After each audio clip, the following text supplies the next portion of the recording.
à la découverte des secrets d'Air Force One. Aujourd'hui, nous allons vous embarquer à la découverte du célèbre avion du président des États-Unis, Air Force One. Vous l'avez sûrement vu à la télévision, dans la fiction ou dans la réalité, le légendaire avion du président américain cache pourtant bien des secrets que nous allons vous faire découvrir dans cette vidéo. Bienvenue à toutes et à tous, si vous êtes nouveau sur Faits Divers TV, abonnez-vous et activez la cloche des notifications pour ne rien louper. On commence! Lors de leur déplacement à l'étranger, les présidents américains embarquent dans un avion présidentiel, communément appelé Air Force One. L'avion qui transporte le président américain actuel est en service depuis 1990. Il a donc transporté 6 présidents, à commencer par George Bush père, Bill Clinton, George Bush fils, Barack Obama, Donald Trump et enfin Joe Biden, le président actuel des États-Unis. Mais d'abord, arrêtons-nous sur cette appellation Air Force One qui peut parfois prêter à confusion. Air Force One désigne l'indicatif d'appel de tout appareil de l'US Air Force à bord duquel se trouve le président américain. Le terme fait donc référence à tout avion de l'armée de l'air américaine transportant le président des États-Unis. Indépendamment donc du type d'appareil, on parlera toujours d'Air Force One lorsque le président américain sera à bord d'un avion de l'US Air Force. Si le président américain voyage quasi exclusivement à bord d'un avion de la flotte présidentielle géré par l'US Air Force, il est arrivé que celui-ci qu'il se déplace avec un avion civil américain. Dans ce cas, l'appareil aura l'indicatif Executive One. S'il est à bord d'un hélicoptère présidentiel géré par le corps de la marine, l'appareil sera alors désigné par Marine One. Enfin, vous avez saisi l'idée. En 1953, le président Eisenhower voyageait à bord du Columbine II, un Lockheed Constellation. Celui-ci est entré dans un espace aérien où se trouvait également un vol commercial de la Eastern Airlines. Les deux appareils avaient le même indicatif, 610.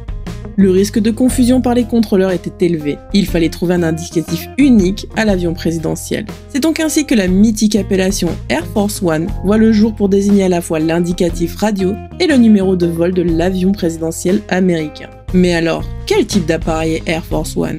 Il s'agit de deux appareils Boeing 747 baptisés Boeing VC-25. Ce sont deux Boeing 747-200 spécialement aménagés et équipés pour garantir le transport et la sécurité du président, sa famille et son staff, tout en assurant une communication sécurisée avancée en cas de crise ou d'attaque. Nous reviendrons un peu plus tard sur la particularité de cet avion. Avant la Seconde Guerre mondiale, les longs voyages présidentiels étaient rares, en raison du manque de communication avec la vie politique de Washington durant ces déplacements. En 1910, même s'il n'est plus au pouvoir, Theodore Roosevelt devient le premier président des États-Unis à effectuer un vol en avion, 7 ans après le premier vol contrôlé d'un avion à moteur mené par les frères Wright.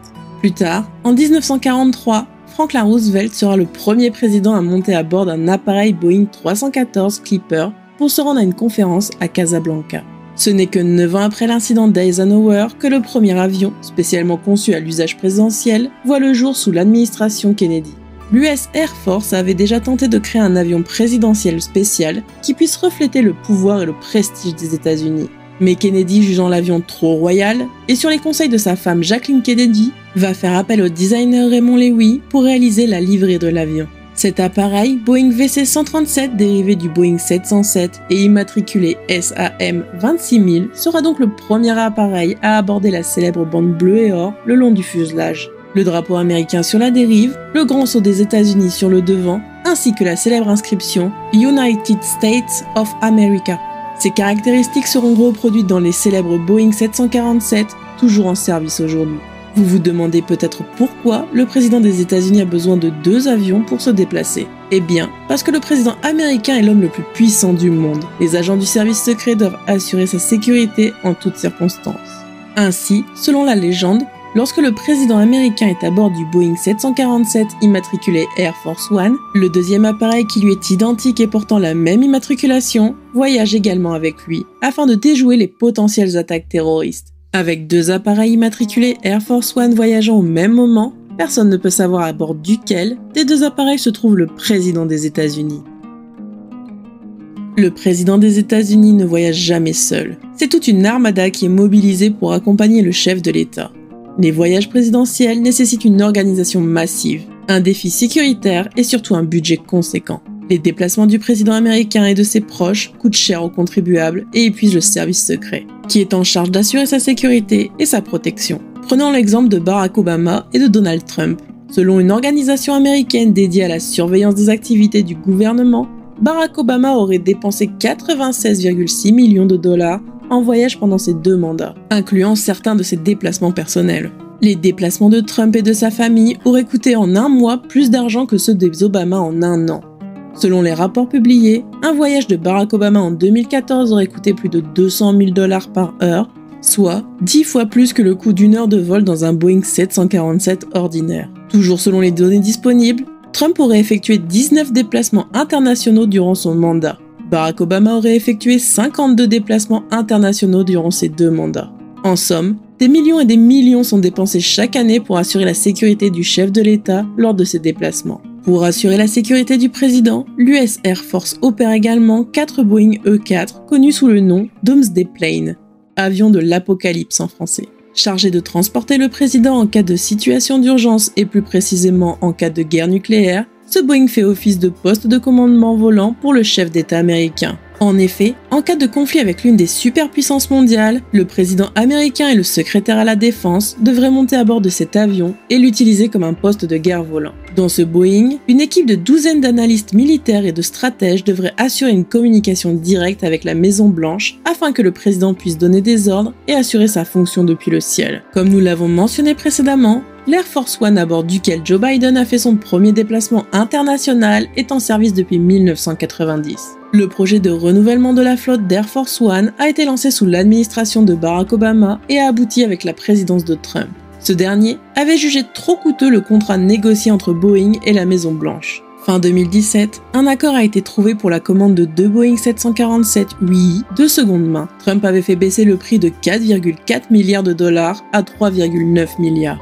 Toutefois, ce prix ne comprenait pas toutes les modifications prévues pour adapter l'appareil à l'usage présidentiel. Finalement, le coût total pouvait s'élever à 5,3 milliards de dollars. Joe Biden devra cependant attendre 2024, soit 1 an avant la fin de son mandat, pour pouvoir profiter de ces Boeing 747-8i. En attendant, découvrons comment voyage le chef d'État américain à l'intérieur d'Air Force One. L'avion présidentiel fait 70 mètres de longueur et présente une superficie de plus de 370 mètres carrés. Organisé sur 3 niveaux, l'intérieur a été aménagé de façon tout à fait particulière pour pouvoir répondre aux besoins du président et de son équipe. Au niveau supérieur se trouve le bureau du président. Depuis ce bureau ovale volant, le président communique directement avec la Maison-Blanche et peut continuer à exercer ses fonctions. L'avion est équipé de systèmes de communication hautement sécurisés. Ainsi, tous les appels entrants ou sortants sont cryptés et personne ne peut donc intercepter et tracer ces appels. À l'arrière de l'appareil se trouve un centre de communication qui gère à la fois la protection de l'appareil et la communication. L'avion possède d'ailleurs plus de 386 km de câblage et dispositifs qui le protègent des interférences électromagnétiques. Un médecin et une infirmière voyagent toujours avec l'équipe du président.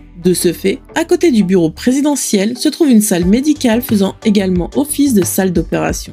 Elle est suffisamment fournie en appareils, matériel et médicaments pour assurer un service de soins de qualité à bord de l'avion. Au même niveau et à côté du bureau se trouve la suite présidentielle composée d'une chambre-salon, d'une petite salle de bain équipée, d'une douche et d'une cabine pour se changer. Le long du couloir, sur le côté droit, se tient une salle de conférence insonorisée où le président et son équipe organisent leurs réunions de travail. L'avion est également équipé de 2 cuisines et une salle à manger pouvant accueillir 76 passagers. Plus de 2000 repas pré-cuits peuvent être stockés et réfrigérés à bord de l'avion pour pouvoir par la suite être servis aux passagers. D'après les journalistes qui accompagnent régulièrement le président à bord d'Air Force One, la cuisine est bonne et le service est excellent. La partie arrière de l'appareil comprend plusieurs espaces invités avec fauteuils et tables pour accueillir les personnalités qui accompagnent le président, les journalistes, etc. Un espace est également aménagé pour le personnel de sécurité du Secret Service, de l'armée et pour l'équipage. Bien qu'ils possèdent une autonomie de vol de 12 600 km, les VC-25 ont la particularité de pouvoir être ravitaillés en vol grâce à un réceptacle dissimulé sous le nez de l'appareil. Le Pentagone estime qu'en cas de guerre, Air Force One pourrait être maintenu en vol indéfiniment. L'appareil est également équipé de détecteurs infrarouges et radars ultra sensibles. L'avion est blindé de leurres antimissiles et de contre-mesures pouvant déjouer les attaques.